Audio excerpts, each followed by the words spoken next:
Hi everyone, my name is Ava Diggs, My name's Mia Angelina Leslie. and the title of our project is The Great Paradox of Native American Reservations. And in this project, we basically looked at what life is like right now living on a reservation. So why did we choose this topic? When we started this, we knew almost nothing about life on a reservation, past or present. We wanted to learn about what they're like in the modern day and the issues that they face. Readings from class also helped us understand that Native Americans still struggle in today's society, and we wanted to look into these hardships. Although there are many more issues that they face, this presentation focuses on poverty, alcoholism, and domestic violence. So for poverty, there is actually a very high unemployment rate in these Native American communities. It's actually the lowest employment rate of any racial or ethnic group in the United States. In Native regions that struggle with poverty, only 1/3 of men in Native American communities are employed full-time, and 28.4% of Native Americans were in poverty in 2010, which accounts for 15.3% of the nation's population. This chart to the right shows a little bit about this.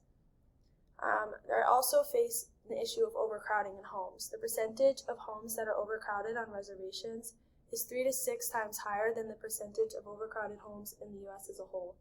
Another big issue is the difficulty of finding safe water. In a study in 2011, there were over 120,000 homes in reservations that lacked sanitation services for their water supply, and as much as 1 in 10 homes are without safe water.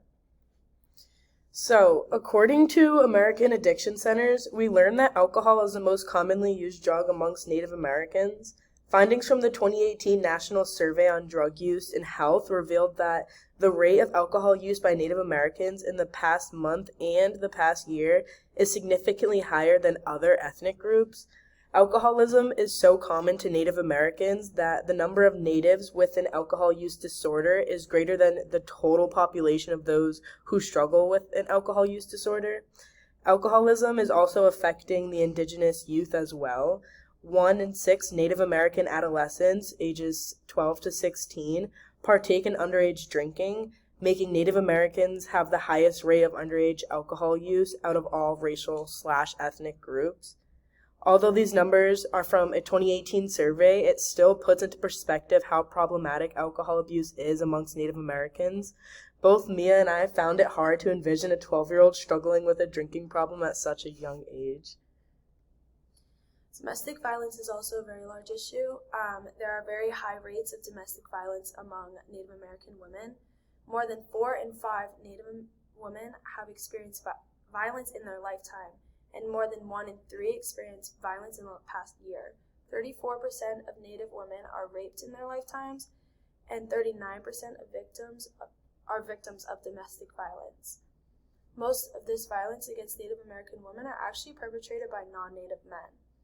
Attorneys have also been known to turn down these cases. According to a 2010 GAO study, U.S. attorneys declined to prosecute 67% of sexual abuse-related matters occurring in the lives of Native American women.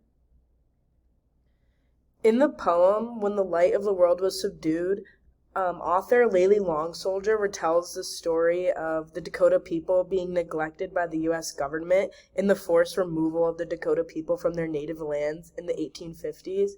This poem, although retelling a story from decades ago, shows the long line of abuse that Native Americans have endured because of the U.S. government and how this abuse is still prevalent on modern-day reservations. On page 152, Layli Long Soldier stated, "The money promised in the turbid treaties did not make it into the hands of the Dakota people. In addition, local government traders would not offer credit to Indians to purchase food or goods. Without money, store credit, or rights to hunt beyond their 10-mile tract of land, Dakota people began to starve." This reminds me of the poorly funded modern reservations today, even centuries after an event as horrific as the Sioux uprising. The Native American reservations are still fighting for the U.S. government to help them keep up with the quickly changing society. And This presentation, it talked about a few issues prevalent on reservations today, but nowhere near all of them. Strong Hearts Helpline is a helpline that was created specifically for Native Americans who are experiencing domestic violence or any other kind of violence. This source also shares some stories from individuals who were subject to domestic violence in their lifetime.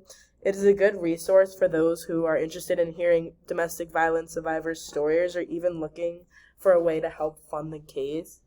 And the Native American Aid is another like helpline that we found, and it basically partners with reservations almost as a safe place for people living on a reservation to turn to.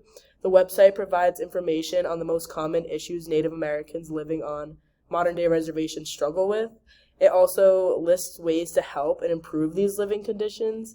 In this source, you can also find biographies of about 20 different Native Americans telling their stories and experiences living on a reservation. And that's just we're excited. So thank you guys for listening, and I hope you enjoyed.